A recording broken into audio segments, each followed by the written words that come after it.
Craveable Podcast, Episode 1, an introduction. 1, 2, 3, 4.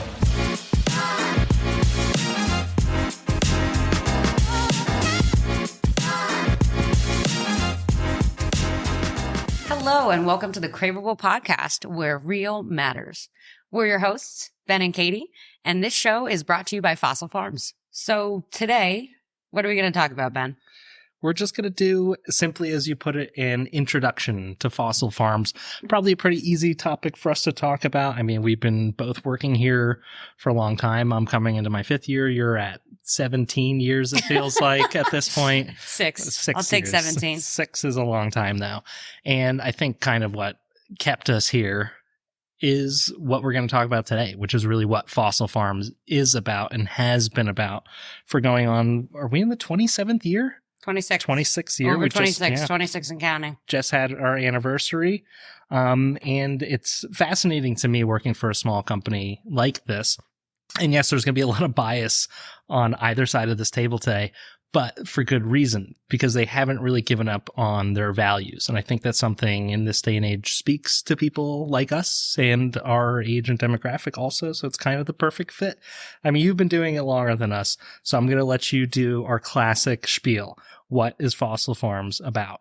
100%. So Fossil Farms, our mission is that we exist to create enduring change in the way that food systems operate. And we are always trying to challenge the status quo of the conventional meat industry. We're a mission-driven company. We're very guided by our principles, as you, Ben, know. And one of the biggest things that we say, our ownership is always saying, we do not want to be the biggest. That's never been our goal. We want to be the best. So, like I said, mission-driven company. Some of those values are really important to us. So, our standards have been focused on these same core principles since 1997 when we started. And that includes our animals. They're all going to be raised outdoor on pasture. There are not going to be any growth hormones, antibiotics, or steroids used ever. They're going to be fed a diet of natural forage when necessary, supplemented with some grain. And those will always be all vegetarian, locally farm raised. And they'll be raised in a way that supports both the well-being of the animal and the sustenance and longevity of the environment. So I know I say this and I have a customer-facing role, as do you, but we stand behind our products 110% along with our service and everything that goes with it. And another one of our real pillars is, why does this all matter to us, to you? The conventional meat industry desperately needs to change. So what's good for profits and efficiency and big ag is never good for the environment. So there's a saying that there's no such thing as cheap meat. True. And that's true, because you think you're buying cheap meat, but there's a lot of costs associated with that you don't necessarily think of or see. And we're going to dive into that in some future episodes. But basically, the status quo needs to be challenged and changed for the longevity of both ourselves and our environment. Yeah. And that's our mission in a nutshell. And it's pretty crazy because we do get into some pretty serious conversations, and we will on this podcast in general. But when we talk about, since we're both in sales, like there's a pitch, like you want to sell the story, but it's kind of more than that, because when Lance Applebaum started Fossil Farms, he had, and we keep using this word for a good reason, it is a mission. There's a lot of passion behind it. Like, I have a roof over my head and everything, but I'm not going to be a millionaire doing this, and I don't ever want to be. There is a mission from Lance to do things the right way. So he set a standard for all natural, because the USDA, they have their own standard for all natural, but we talked about it earlier today. Is that even a standard? I mean, I'm going to literally read it straight from my notes. All natural, according to USDA, by definition, is a product containing no artificial ingredients or added coloring, and it's minimally processed. Cool. That's it. Yeah, You just, what does that mean? Yeah. What does that do for you? Then everything that you consume and I consume is technically all natural, but that's not, a standard that we're going for. And I know you know the spiel better than I do, again, with your experience. But I mean, what's the Fossil Farms all natural standard? It's a pretty long list of things, and it's an ever growing list, because I mean, the industry changes and we change with it. I'll pass that mic along to you again, because it almost drives me crazy about how all natural is pitched in the United States, especially when I heard our standards and then you read this definition. I mean, let's go through the laundry list of what boxes we check. Yeah. And I think something, I used to manage a store here, and something that, I think most Americans, I think, were conditioned to want organic and everything certified and non-GMO, right? And those things are definitely good, but to the general American consumer, I think the phrase all natural doesn't mean a whole lot. Yeah. And They I picture remember something almost, right? Well, and I remember when I first started here in my early days, I was working in the store, and, a new customer came in and she said, what's the deal with all your products? And I explained to her, well, everything we do is 100% all natural. And before I could go on, she cut me off and she said, all natural is a bull term. Right. Right up in my face. And I was like, well, I understand where you're coming from, but I want you to know that for us, it absolutely is not. It's a really important term, and it means these things. And, because, as you said, the USDA standards are so loose and like not encompassing to anything that we do, basically. Right. It's hard for people to know what it means, because it's so easy for other companies to slap an all natural label on a product and for have that to be exactly what a consumer wants.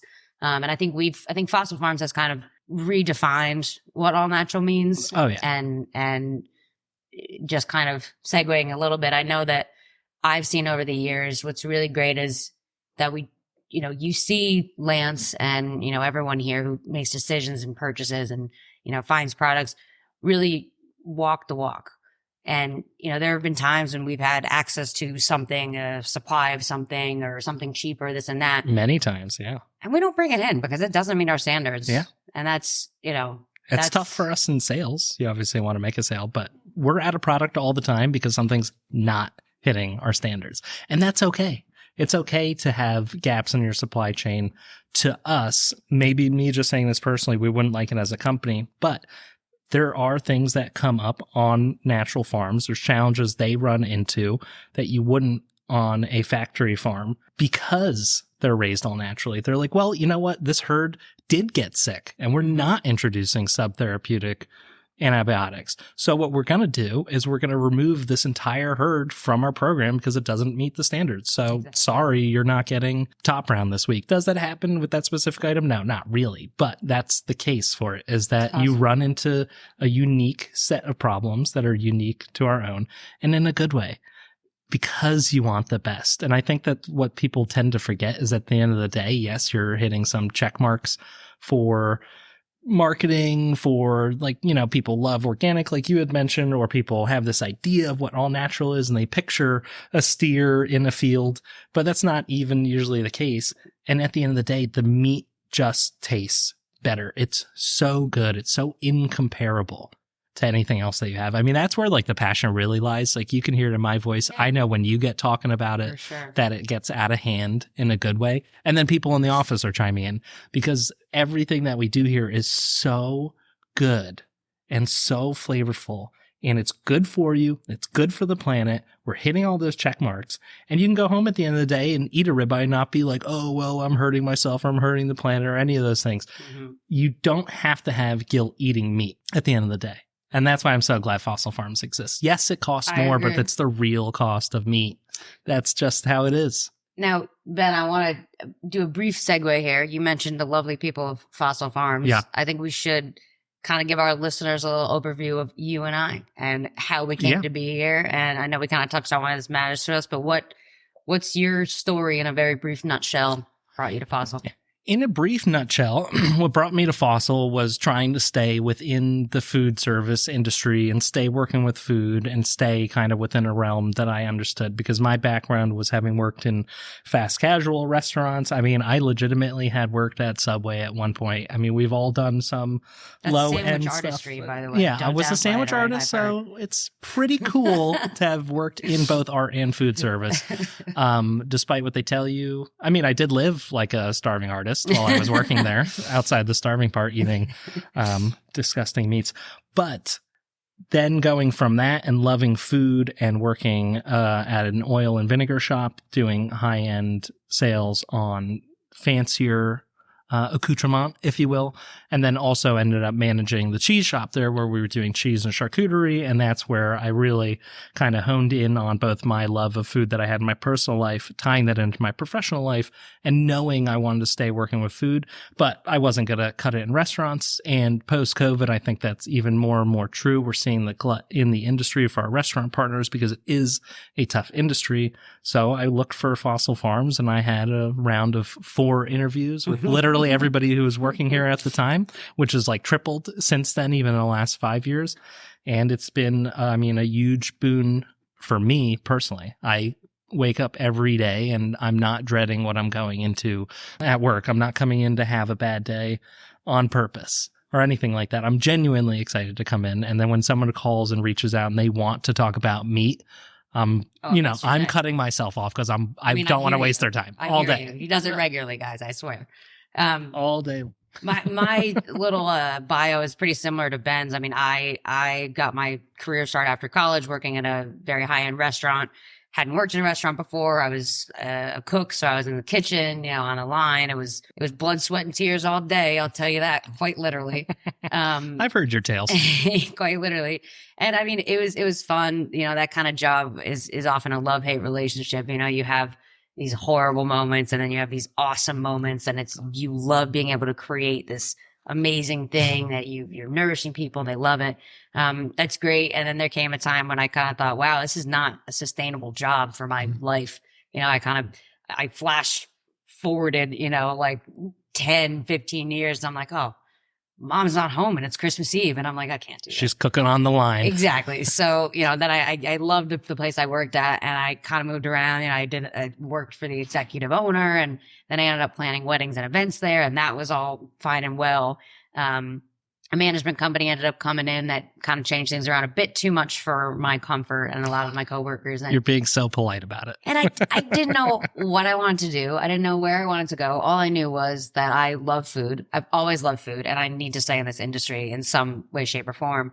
And, I had a bunch of job interviews, and I remember it actually came down to I was interviewing with Fossil and with this other company that didn't have anything to do with food. It was one of those, I don't want to call it an MLM, but it was one of those, you come in and you're going to work hard, you're going to work long, and it's not easy and it's not for everyone. But if you give us your all, we can guarantee you when you're done with the program, 6 figures, this and that. The guy had a tank of turtles in his office. And I remember coming from that interview and leaving the Fossil interview, I said to myself, wow, this could not feel more wrong.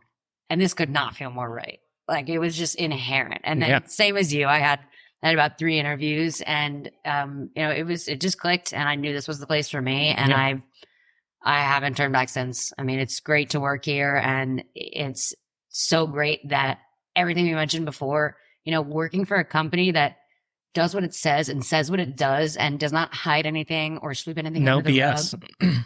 You have some tough conversations in this building because nobody's lying to each other. They're going to be honest. Yeah. And that might be difficult for some people, but I think it kind of like self-ostracizes everybody who doesn't fit the mold for the better. I think it's a really good team right now. But you started in a different role, something that's kind of evolved a lot in the last few years. I mean, you started in the store as... Yeah. Was it the store manager? Tell me more. Store manager, but share your tale. There weren't any employees, so we just managed the store, and our store was actually going through a big renovation at the time. We took out a wall, we added a fresh butcher counter, we built a commercial kitchen in the back where we could make homemade appetizers, entrees, do our own cured bacon, smoked meats. It's evolved so greatly over the years. Our store manager now manages their own catering department. So crazy. Full barbecue catering. We cater weddings. It's amazing what it's turned into. And I think it's an awesome development because we are all such passionate foodies. Another reason I wanted to kind of dive into you and I and the staff here is, as you know, as many people might not know, the majority of people who work at Fossil Farms have either been a chef, a cook, or worked in a restaurant before. And I think our cumulative food knowledge experience, if you combine everyone's on staff, is like 300. Yeah, some absurd number. So people always talk about that. Our number is high because everyone has a few years. We love food. And even when I hear, I hear you talking to Jen in the back about she doesn't know what to bring home for dinner. And, you're like, oh, the venison 2-bone chops. And she's like, oh, I guess I'll try them. And then the next Monday, she's like, she loved it. Those 2-bone chops were amazing. And I'm They're like, so I good. know. And the price point is on the money. It's one of those so things. Good. Yeah. It's so good. All encompassing. So yeah, I think, overall it's pretty obvious that, Ben and I enjoy what we do. I also love coming into work every day. Every day is a new adventure. You learn something new. You laugh always. We make it sound more romantic than it is. No, At the end of the day, it's it's still a job. We're it's very great. lucky not to hate it. I want to ask you a question, though, now that we're talking about it. What is one of your favorite memories from our Fossil Farms team or event or anything like that? I know there's a lot of them. I know I have pictures Wow. of a ton of them on my Wow. phone. Okay, I've got two, and Sure. we have a lot of fun in this office. So that's a very hard question. I've got three. Okay, All right, pick your so- favorite one. Do all three. Do all I'm three. doing all three. Yeah, go for So it. the one is when the power went out, and we're having trouble getting it back on. And it was in the summer, and it was super hot. So after one day of the power being out, our VP Ben Belcoro purchased everything for a full blown out ice cream sundae party. And we were all, it was like dim in here, and we were grumpy, and we just went into the break So room, hot. full layout, all these different types of ice cream, all these different toppings. I think it was Ben and Jerry's too. He got Oh no, we didn't. We don't cheap out. no expense spared. And so we all just got together, had an ice cream party. That was awesome. Number two is when we had a quote contest, right? Fossil Farms quote contest. I'm sure you guys, you might be familiar with this. And I ended up winning. And so now right on the bullpen is my quote. It has my name there. They joke I'll never be able to leave because I'm on the wall, which is probably true. Yeah, it's 30 feet long, and it's quite quote large. for KDF. I literally have a perfect view of it from my desk Anyway, in since case the day I anybody's started. wondering, it's how Fossil Farms meets the challenges we encounter that make us who we are. Anyway, came up with that myself. And the third, Oh yeah, I wrote it myself. And the third is this past company holiday party. I mean, who can forget it? We had dinner, and then we went to bury the hatchet, and I somehow was incredibly good and hit a lot of bullseyes and won a good deal of money off of our generous and wonderful CEO, Lance. And it was great. And I now am known as Katie the Hatchet Flaxenhar, apparently. that's true. But What a moniker. so, Ben, I want to throw it back to you. And why don't you tell me and our lovely listeners a bit about your history with Fossil and some of your favorite moments and memories? There are probably a couple. I mean, working at Fossil Farms, I started doing inside sales, and we happen to have a few managers coming in that position over the years. And then you've settled into that role very nicely. And I think we've had a really good thing going for the last couple of years.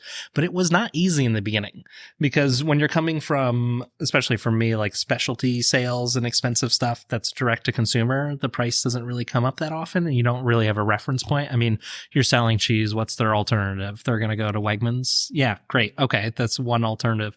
But if you're selling beef, chicken, and pork to chefs, and they're seeing commodity pricing versus what you're selling it at, and you know you have the best product, I think it's challenging for them to see the value. And I got really good at telling people what the value is over the phone in the last 4 or 5 years. And now I'm going to do it on this podcast because they're because I legitimately just love these products. True. I don't think I can go to our friend's house without bringing something without being asked, because I'm like, we have to have this. And I think that's why one of my favorite memories with Fossil Farms was right before COVID. We had the honor of hosting our what was at the time an annual game dinner at the James Beard Foundation, James Beard House in New York City. And I had a guest chef come in and cook for us on that dinner, and all the other sales reps had a chef come in and also cook. And it was a big collaborative dinner. And if you've never had the pleasure of being at the James Beard House, which is a bit of a rarity for people, so I am very grateful I've gone, it is tiny. It is a very small old New York City brownstone, really small kitchen downstairs, really small dining room upstairs with a little patio. So it's really, really what's the word I'm looking for? I guess homey would be the right word, even though you're there with a bunch of strangers at this event. And at the end of it, having eaten all this great food and everybody's in a great mood, and you're just kind of milling around with the chefs who had done this dinner with you. And when everybody that's not there as a guest is gone, and you're just in the kitchen with everybody who had gone through the meal service, and you're, stepping outside for a cigarette. Let's be honest. I'm going out to have a smoke with the guy who was part of that dinner with us. And you're just basking in a bit of the quiet and the cleanup, and then driving home through New York City and having had a successful event, that sticks out to me so much because that is like the creme de la creme of what we do here at Fossil Farms, like just kicking ass and putting something awesome on the plate. You take a bite and your eyes roll in the back of your head and you know you were a part of that. I mean, that's why we all do it. That is why we all do it in the restaurant industry. I mean, when was you cooked dinner for your boyfriend and when he exclaims to you how great it is, I know that feeling doesn't get old. Right? Certainly not. Certainly not. So, but that was one. I don't have 3. I gave like 7. I have to go through my photo roll. I mean, I also... What about the nacho table? That was like a runner-up for me. Nacho table was awesome. Not my favorite. I like doing the burger bash. I don't think you did one of those with us yet, right? Or you did the one last year? 2 to 3 of them. Yeah. I remember See, doing my the presence last is couple not of that. I got to make it a little louder. Well, the reason I say that is because I got second place Why 3 don't you years in tell a our row. listeners what the burger bash Number is? 2. Oh, Burger Bash is coming up in May. Actually, will probably be done before this first episode airs. Burger Bash is when we have our entire staff or whoever wants to participate at Fossil Farms get a random protein in a burger form because we do carry a ton of different burgers. They get 3 burgers that they have to cook. 1 single protein, 3 burgers separately. And they have to come up with the most unique, flavorful burger. And everybody at Fossil Farms ends up voting on that burger. And they get to be crowned Burger King or Queen. Last year, Bianca won, and her burger was amazing. Doug was... Oh, I'm getting my years mixed up. But so Fossil Farms provides a ton of different toppings from the basic to the more unique. Like Chopped almost, where you get a basket of things. Yeah. Or more like, like the Kitchen and Chopped. Ton of different toppings. And so we all just have, I think, 2 hours, an hour and a half? Yeah, I think it was 2 hours last time. We had to extend the time a bit because we want them to come out beautiful, not a sloppy burger. Just run around like crazy people. And we have, you have the smoker, we got grills, we get the flat top, there's different cooking methods, there's different all types of, so it's very fun, a little bit hectic, definitely crazy. But the Burger Bash is very fun every year, and I have not won yet. Not ready to talk about that. Top 3, baby. Every year. That's all that matters. As long as you're placing. Do I get anything for it? Just bragging rights. But that's okay. Your own pride. I want that crown, man. I want that cute little crown. That dollar store crown. I don't know why it entices me so badly. I think it's all about the protein. I still maintain that, I got screwed out of it with the antelope. But it is random. And, it's a good burger, but you can't. It's a great burger. You're comparing it to a Wagyu truffle burger or like the elk burger. So good. Yeah. I got the duck burger the first year. Hey, and the poultry burger, they're good. Don't get the wrong idea. But it's a poultry burger. And I put bacon and mushrooms on it. What are you going to do? It was fine. So anyway, I think, we've done a pretty good job talking about Fossil Farms. I mean, we love it here. Another thing, this is one of my favorite things about Fossil Farms, actually. I can't believe I have to mention this. Literally everyone that works here, right? Like, everyone that works here is awesome and is not only super good at their jobs, but genuinely, really, truly cares day in and day out about their jobs and about what they do. And I think it's just amazing because it just goes to show it's like, as a company, we say, we say what we do what we say, yada, yada, yada. And then we go ahead and we build literally the best team that could possibly be assembled in every single department of this company, from our drivers to our pick packers, to our store, to our chefs, to our salesmen, to our office staff, to everybody. It's just so awesome at what they do. And we're the Fossil Farms tribe, but like really we're the Fossil Farms family. And super true. I've always felt that way. It's such a cheesy corporate thing. And I really don't feel that way with a lot of companies I worked at, but I mean, at Fossil Farms, it is like a family. It's like your family because it's a little bit dysfunctional. That's the thing. Your family, unless you live your life like in your Christmas photo postcard, which you don't, then Fossil Farms is very much like your family. There are good days. There's mostly good days. There's 90% good days. And then there's bad days. There's days where you and I walk by each other and we're just tiffing and fighting. But that's okay too, because it's like you would do with like your sister or your brother or your mom and dad. I mean, you're just like, you know what? I'm with you all day. I'm in a mood. I'm going to say something you love me, so you'll ignore it this time, but God forbid I say one more thing, then you're going to clap back at me super hard. Just like a real family would. There's no holds bar. Like, there's a ton of professionalism in the office, but we just have genuine, organic conversations with each other, and things get done. Like, at the end of the day, when I get stressed out, and I think I've told this to you, I tell myself, it's just meat. It's just meat. That's it at the end of the day. The best meat. Right. It is the best meat. But like Katie said, everybody on the team actually cares. We all get stressed and anxious when something's going on. Why do we care so much? Somebody's not getting their meat as a consumer and they have a dinner coming up. So it's just me. Can't they just go to the store? No, because I know how I would feel if my dinner got ruined. I would have a conniption if I was doing ossobuco and someone told me I had to go get a roast at the grocery store. I'd be like, no, I need a bone-in cut, and they don't sell it at ShopRite. You know what I mean? Or like the anxiety I get when I hear one of the web customers has an issue, even though I'm dealing with things on wholesale. I'm like, man, I know how I would feel. There's a level of empathy that we have. And maybe that's just, the industry in general. People seem to care a lot in the restaurant industry and in food service. But it's just amazing to see people stressing for you to actually care, genuinely care, For sure. and not just brush it off. And we get that feedback regularly, people saying, wow, thanks for all your help. You really, you've really gone above and beyond, and we really do all we can anytime. And I don't even necessarily think that that's, tooting our horn. We're so wonderful. I think it's more just that's proof that we care. That's proof, that we love our jobs and we're happy to do them and excited to do them. And that's what we're here for. And we're going to do it to the best of our ability every single day, because that's who we are. That's what makes Fossil Farms so unique. So true. Let's do this. Let's give like a brief highlight overview of what we plan on doing with this wild, crazy, and informative podcast that we're starting out on here. Yeah. I'll tell you what I had in mind when we started talking about this on our end, is that we do have these impassioned conversations, and we're being kind of polite about it because we all have a bit of a potty mouth here. It comes from our work in the kitchens, but we get kind of mad sometimes, and maybe even a little bit sad because of the way things run. I mean, I'll talk from my point of view. I mean, I absolutely hate the level of consumerism that exists in the United States, let alone globally. I think it really negatively affects all of us. I can confirm. And I get mad about it because there is a right way to do things. There is a way that you can make things equitable. There's a way that you can make things sustainable. There's a way that you can have your cake and eat it too. Is that crazy? It's not. I mean, all you have to do is not profit as much, right? And I mean, we'll touch on that in the factory farming, in water usage, in sustainability, in finding a way that everybody wins. And the fact that we choose not to do things the right way for no other reason than money boils my blood.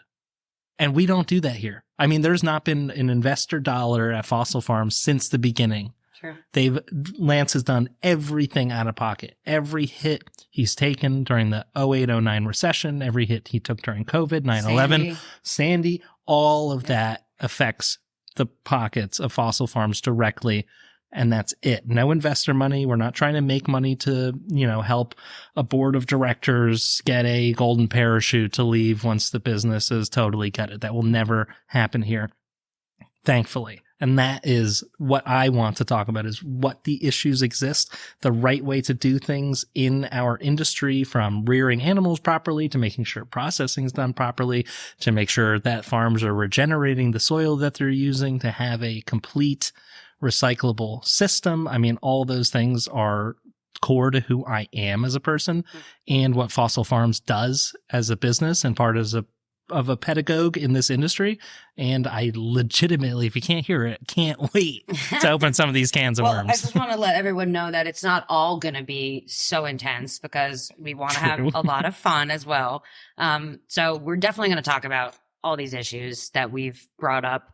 The good, the bad, the ugly, what's really happening, what you might not know. We do plan on bringing in some guest speakers. We're going to bring in some of our farm partners, some of our processing partners. We're going to delve into different topics. we're probably going to have some episodes that talk about products too that we love and our favorite recipes, which like Ben and I are like jumping at the bit. Yeah, let's talk about meat. To cook. And we have our favorite things. But yeah, we're really going to talk about it all. We're going to talk about the industry. We're going to talk about different products. We're going to talk about problems. We're going to talk about solutions. We're going to talk to people that we know, people that we work with, maybe people that you know, and just really give you an idea of what's going on, what we're doing, who we are, what our passions are, and why it matters. And hopefully that'll be super interesting to you guys along the way. So in general, as far as our schedule, this is the intro. We're just warming up, just heating up here. But we're going to be releasing a new episode every other week. So a lot to look forward to there.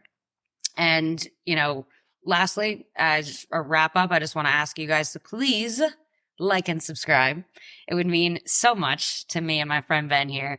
And the next episode, we're going to try to keep it light. We're going to try to keep it fun, but we are going to be talking about factory farming and sustainable farming.